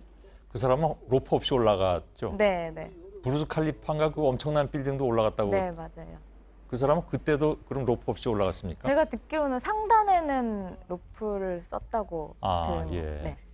하긴 뭐 탐 크루즈도 아까 저희 앵커 브리핑에 잠깐 등장했습니다만 부르즈 칼리파는 그 꼭대기에 올라가서 뭐 직접 촬영했다고 듣긴 들었습니다. 그래서 두 번째 질문. 네. 안 무섭습니까? 저 때 등반할 때요? 예. 사실 어렸을 때는 굉장히 겁이 많았는데 예. 클라이밍을 하다 보니까 이제 그런 고소공포증이나 그런 거는 자연스럽게 없어지게 되더라고요. 그렇군요. 그래서 근데 이 빌딩 높이 자체가 근데 높아도 약간 너무 높다 보니까 그러니까요. 오히려 현실감이 좀 떨어져서 예. 네, 안 무서웠던 것 같아요. 네. 그 결국은 마지막에 저 꼭대기에 올라갔을 때는 어떤 느낌이 듭니까? 저 때는 글쎄요. 올라가도 사실 정말 끝이 안 보였거든요. 예. 위에 이제 오빠도 있고 스태프들이 이렇게 여기서 쳐다보고 오빠는 신랑을 얘기하는 거죠? 친오빠요. 아, 친오빠? 네. 아, 미안합니다. 예. 친오빠가 이제 그 안전 그런 거를 다 관리를 했었거든요. 예, 그때. 근데 보고 있는데 위에서 이렇게 보고 있는데 이제 조금만 더 가면 만날 수 있겠다 했는데 정말 가도 계속 거기에 그대로 있는 예. 그런 느낌이었는데 딱 이제 정상까지 올랐을 때는 정말 말로 표현을 못했던 것 같아요. 그 기분을. 네. 그럴 것 같습니다. 네. 이건 뭐 해보지 않은 사람은 못 느끼는 그런 기분이니까. 하여간 그 두 가지가 궁금했습니다. 대체 저기는 왜 올라가셨을까? 그리고 무섭지 않았을까? 네. 뭐 가장 기초적인 의문이기도 하죠. 예, 오늘 답을 듣네요. 자, 세계 1인자라는 것은 뭐 누구나 다 인정을 하는데 단지 글쎄 뭐랄까요? 그 1인자만큼의 대우는 뭐 우리 사회에서 못 해드리는 것 같다라는 의견도 있어서 본인은 어떻게 생각합니까? 저는 근데 제가 뭐 세계 1등 이 자리에 있는 것만으로도 예. 저는 좀 아직까지도 신기하게 느껴질 때도 많고 그런가요? 제가 뭐 받는 대우에 대해서 뭐 부당하다고 느낀 적은 없었는데 예.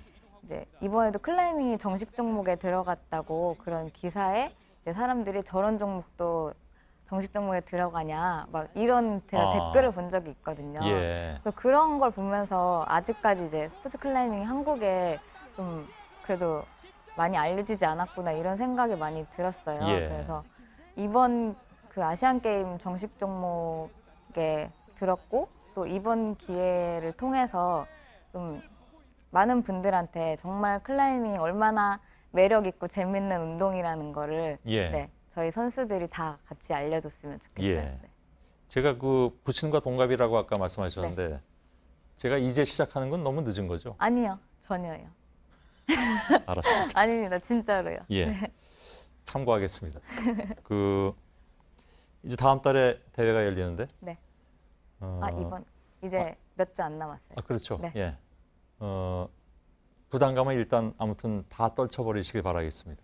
그러고 싶습니다. 예. 열심히 하겠습니다. 그냥 재밌게 평소처럼 말씀하시는 것처럼 재밌게 즐기다 오셨으면 좋겠고 그러다 보면 좋은 결과가 나왔으면 좋겠습니다. 저도 사실 많은 분들이 금메달을 굉장히 기대를 하시고 예. 저도 당연히 메달 욕심이 물론 있죠. 선수로서 메달 예, 예. 욕심이 있는데 지금으로서는 정말 사실 경기 결과는 제가 어떻게 할 수가 없는 거기 때문에 예. 어떤 경기 결과라도 받아들일 수 있을 만큼 후회 없이 운동해서 준비하고 또 예. 후회 없이 즐겁게 등반하고 오는 게 지금 제일 큰 목표예요. 알겠습니다. 자일의 자, 인수봉의 인. 김자인 씨 고맙습니다. 오늘. 감사합니다. 예.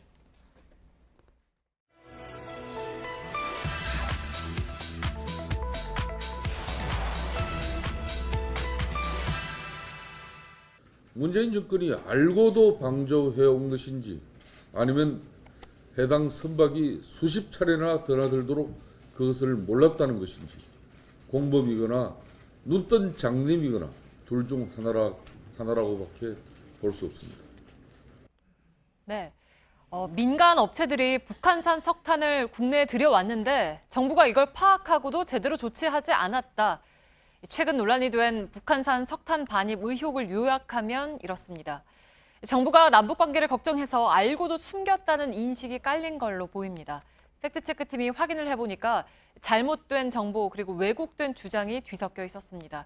현재까지 확인된 사실은 어디까지인지 지금부터 함께 보시죠. 오대영 기자, 네. 북한산 석탄이 들어온 건 맞습니까? 그랬을 가능성이 있습니다. 정부도 그런 정황을 파악한 상태입니다. 네, 그러면 알고도 놔둔 건가요? 그렇게 보기는 어렵습니다. 정부가 이걸 처음 상황을 파악한 게 지난해 10월 첩보를 입수하면서입니다. 이후에 의심 선박을 조사를 했고 그 과정에서 대상을 9척으로 확대했습니다. 수사와 조사는 10달째 진행 중입니다. 10달째 꽤 오래 걸리는데요? 네, 그래서 일각에서는 정부가 뭐 했느냐, 네. 방치한 거 아니냐 이런 의문을 제기합니다. 남북 관계에 악영향을 줄 수 있는 사안이어서 감추거나 발표를 늦추는 게 아니냐라는 거죠. 시간이 이렇게 장기화된다는 측면에서 보면 의혹을 제기할 수는 있겠지만 저희가 살펴보니 잘못된 근거로 사실관계를 호도하는 주장이 꽤 있었습니다. 대표적인 주장 3개를 검증했습니다. 네. 먼저 원산지 검사를 하면 금방 알 수 있는데 안 하고 있다는 주장입니다. 육안으로도 북한산인 걸 알 수 있었다. 비닐 1톤 비닐 자루에 석탄을 담아서 이제 수출하는 나라는 동북아에 북한밖에 없다. 석탄에도 지문이 있다고 합니다. 그래서 그 석탄 성분 분석을 하면 이게 북한산인지 러시아산인지 바로 안답니다. 바로. 네, 사실이 아닙니다. 이번에 문제가 된 석탄은 세미코크스인데 중국과 러시아산도 1톤 자루로 포장해서 들어옵니다. 성분 분석만으로 원산지를 파악하기도 쉽지 않습니다. 같은 탄광에서 나온 석탄도 분석값이 다르게 나올 수 있다는 것이 한국석탄공사연구소의 설명입니다. 네, 다음 주장도 좀 볼까요? 네, 조사 대상 선박 9척을 억류할 수 있었는데 네. 안 했다라는 주장입니다. 들어보시죠. 북한산 석탄이 실어졌다는 의심, 이러한 정황만 가지고도 얼마든지 억류하고 구금해갖고 조사를 할 수 있는 권한이 주어지는 거예요. 이게 바로 유엔 결의안입니다. 네, 조회수 5만 8천 회를 넘은 유튜브 채널입니다. 사실이 아닙니다. 안보리 결의안 2397호 구항은 믿을 만한 합리적 근거가 있을 경우로 한정하고 있습니다. 의심과 정황만으로 안 됩니다. 이번 사안과 별개로 3척의 선박이 억류 중인데 그중 하나가 바로 이 사진 속의 배입니다. 홍콩 국적의 선박이 그 옆에 북한 선박과 접선하는 순간이 미국 정찰 위성에 찍혔습니다. 이런 물증이 없다면 결국 조사가 다 끝난 뒤에 억류할 수 있을지 여부를 결정합니다. 네, 그러니까 직접적인 증거가 있어야 할 수 있다는 거죠. 네. 다음 주장도 좀 볼까요? 네, 미국과의 불화설입니다. 한 언론의 보도 내용을 보시겠습니다. 제목이 북한 석탄 반입한 한국에 우회적으로 경고 보낸 미국 정부입니다. 미국 국무부의 관계자가 VOA, 미국의 소리라는 매체에 밝혔다면서 이용이 됐는데요.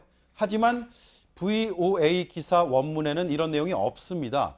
한국 정부가 아니라 북한을 돕는 주체들이 있다면 제재할 수 있다라는 내용입니다. 이 VOA는 후속 기사에서 한국은 충실하고 신뢰할 수 있는 동반자라고 국무부가 밝혔다고 보도했습니다. 네, 그러니까 결국에는 정치권 주장 그리고 일부 보도 그리고 거기에 온라인 정보까지 합쳐져서 혼란이 더 커진 거라고 볼 수가 있겠는데요. 그렇습니다. 심지어 소셜미디어에서 괴담으로까지 퍼지고 있습니다. 네. 이런 내용이 있습니다. 미국이 이번 일로 한국의 시중은행 2곳을 동결시킨다는 겁니다. 은행 문 닫기 전에 빨리 인출해야 된다. 제2의 IMF 사태가 올 수 있다. 식의 루머가 퍼졌습니다. 한국전력도 제재를 받고 또 전기요금이 오를 수 있다. 이런 내용도 있습니다. 모두 사실이 아닙니다. 안보리나 미국이 한국의 금융사와 발전사를 제재하려면 통상 이들이 북한을 지원했다는 고의성과 반복성이 확인되어야 합니다. 무엇보다도 한국 정부가 이를 방치했다는 점이 인정돼야 합니다. 네, 팩트체크 오대영 기자였습니다.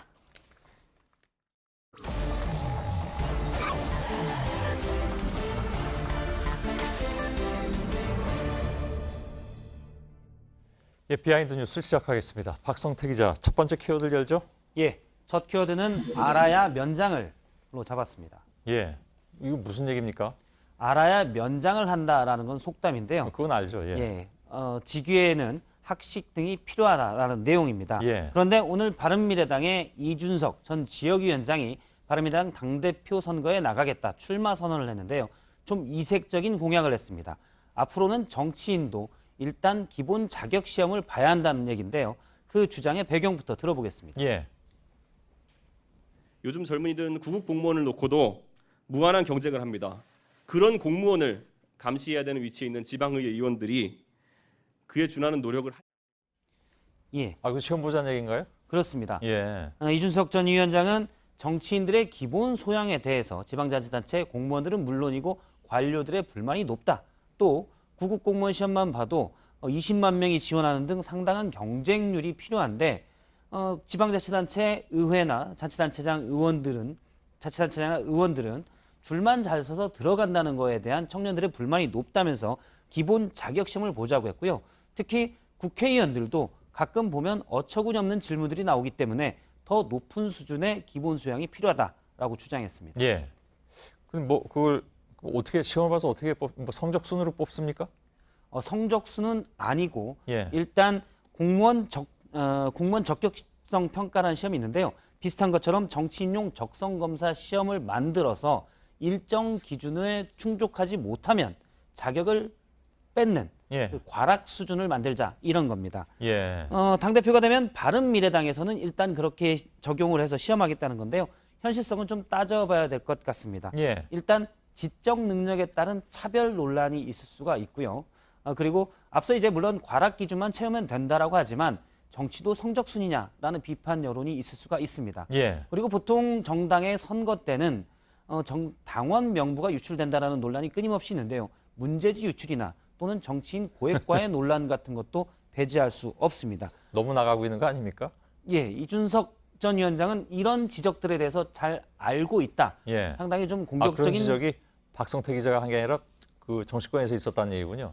예, 물론 예. 뭐 문제지 유출 같은 건 제가 지적을 한 거고요. 예, 예. 그 전에 정치도 성적순이다. 이런 지적들은 일반적으로 있었습니다. 예. 그런 논란에 대해서는 잘 알고 있다면서 하지만 바른미래당은 이 정도의 극약 처방을 해서 젊은 인재들을 좀 뽑아야 된다라고 주장했습니다. 예. 적성 검사 정도면 글쎄요, 그것도 여러 가지 얘기가 나올 수 있겠습니다만은. 예, 요즘 뭐 대기업도 그렇고 공무원도 그렇고 적격성 심사, 적성 검사에도 상당한 난이도 수준의 시험 문제들이 나옵니다. 그런가요? 예. 알았습니다. 이게 뭐 될지 안 될지 모르겠지만 아무튼 그런 제안이 있었다는 것만 좀 알도록 하죠. 두 번째 키워드를 보면요. 두 번째 키워드는 티셔츠와 와이셔츠로 잡았습니다. 웬 셔츠 얘기가 나옵니까? 자유한국당 최근 회의실에서 복장 논란이 있었는데요. 예. 잠깐 영상을 보면서 말씀드리면 지난 6일 자유한국당 비대위원들이 회의를 하기 앞서 더우니까 재킷을 벗고 하자 하면서 재킷을 걸어놨는데 맨 우측에 지금 청년 비대위원이 앉아 있는데 재킷을 벗고 나니까 검은색 면티를 그냥 입고 있었습니다. 예. 나중에 한 중진이 김병준 비대위원장에게 엄숙한 회의 자리에 티셔츠는 좀 그렇지 않냐? 넥타이는 몰라도 와이셔츠는 입어야 되는 것 아니냐? 좀 지적을 해라 라고 물었습니다. 예. 당시 김병준 비대위원장이 복장이나 발상은 좀 자유로운 게 좋은 거 아니겠습니까? 우리도 젊은 사람들을 좀 이해해야 된다라면서 그냥 놔두자 했다고 예. 합니다. 면티 입고 왔다고 이제 아무튼 지적을 받은 거군요. 그렇습니다. 예. 당시 면전에서 한 얘기는 아니었고 나중에 이제 김병준 비대위원장에게 누군가 따로 얘기한 건데요. 오늘 관련 뉴스가 나오면서 당시 저 면티만 입고 갔던 정현호 청년 비대위원도 오늘 그 소식을 알았다고 합니다. 예. 당시 위아래 정장을 다 입었었는데 갑자기 재킷을 벗자고 해서 그 안에 면티가 그대로 드러나 본인도 좀 당황스러웠다. 뭐 그랬겠죠. 예. 회의 뒷부분에는 본인도 좀 어색해서 다시 슬쩍 재킷을 입었다고 합니다. 예. 제가 다음 회의 때 이런 논란이 있었는데 다음 회의 때는 혹시 복장을 어떻게 하겠냐라고 묻자 정현 의원은 사실 와이셔츠도 그렇게 많지 않고 그냥 면티를 또 입을 수도 있다. 다만 재킷을 벗자고 해도 벗진 않겠다라고 답했습니다. 예. 그 복장 논란이 있었던 것은 예전에 유시민 작가가 처음으로 의원이 돼서 들어갔을 때 그때 이제 면바지 논란이 좀 있었죠. 그렇습니다. 예. 바로 2003년에 재보궐선거로 당선된 유시민 당시 의원이 본회의장에 의원 선서를 하러 갈 때 저렇게 면바지에 재킷 안에는 면티를 입었다가 논란이 됐습니다. 예. 면바지는 상당히 주름이 잘 잡혀 있었던 것 같은데 어쨌든 한국당 당시 한나라당 의원들은 복장이 저게 뭐냐라면서 저렇게 손가락질하고 야유하다가 결국은 퇴장했고 그래서 그날은 의원 선서를 하지 못했고 옷 때문에 퇴장을 했었던가요? 예, 당시에 한나라당 의원들이 20-30명이 퇴장을 하자 예. 결국은 진행이 안 됐고 다음 날 정장을 입고 와서 의원 선서를 했습니다. 예. 당시 유시민 의원은 일터에서 편한 옷 입고 일하겠다는데 다양성을 인정해주지 못한다라고 주장하기도 했습니다. 예. 근데 저는 사실 그거보다도 왜 저 재킷을 벗읍시다 그러면 다 벗잖아요. 예. 전 그게 더 이상하던데 누구 입고 싶은 거 입고 있고 안 그렇습니까? 오늘 정현호 비대위원도 당시에 본인도 안에 면티에서 벗기 싫었는데 남들 다 벗고 있어서 눈치를 보다 벗었다라고 얘기를 했습니다. 그리고 뭐 이번 회의는 노타이로 합시다면 또 일률적으로 다 타이를 안 메고 오고 저는 그게 더 이상하다는 생각이 들곤 합니다. 알았습니다. 세 번째 키워드는요? 세 번째 키워드는 몰카범을 찾아라로 잡았습니다. 예. 부산 경찰이 진행하는 한 캠페인의 포스터를 잠깐 보겠습니다. 멜빵 바지에 노란 티셔츠에 그리고 선글라스를 낀 귀여운 척하는 사람의 포스터가 있고요. 위에는 원티드 지명수배 불법 촬영이 돼 있습니다. 예. 내용을 보면 해운대 해변 곳곳에 숨겨진 불법 촬영 범죄자의 등신대를 찾아서 사진을 찍어달라 이런 건데요. 해운대 해변에서 몰카범이 있으면 신고해라라는 식으로 처음에는 이해되는 포스터입니다. 물론 이 포스터만으로도 몰카범을 마치 장난하는 사람처럼 희화해서 논란이 됐는데요. 이 내용은 실제 밑에 보면 3일과 10일이라고 돼 있는데요. 해운대 해변에 저렇게 5군데 몰카범 모양의 표식을 가져다 놓고 이 표식에 인증샷을 찍어서 올리면 선물을 주겠다는 이벤트입니다. 너무 좀 그 뭐랄까 범죄 심각성에 어울리지 않게 오히려 좀 어찌 보면 귀여운 표정 뭐 이런 걸 한 게 좀 어울리지 않는다 그런 얘기 같습니다. 그렇습니다. 그 표정으로 몰카범을 묘사한 부분도 어울리지 않고요. 또 몰카범 찾기를 마치 뭐 숨은 그림 찾기나 보물찾기처럼 해놓은 것도 어울리지 않는 건데요. 실제 포토존까지 만들어서 했다가 문매를 맞았습니다. 결국은 물론 몰카범의 경각심을 올리겠다는 거지만 뭐 몰카 범죄의 심각성을 모른다는 항의가 빗발쳤고 부산 경찰은 오늘 캠페인을 중단하겠다 하고 사과문까지 올렸습니다. 다만 또 일부 오해 소지가 있다 이런 표현까지 해서 역시 해명도 비판을 받았습니다. 박성태 기자였습니다. 네, 내일도 강원 영동과 내륙지방 그리고 영남지방을 중심으로 많게는 60mm의 소나기가 오겠습니다. 저희들은 내일도 최선을 다하겠습니다. 여러분 고맙습니다.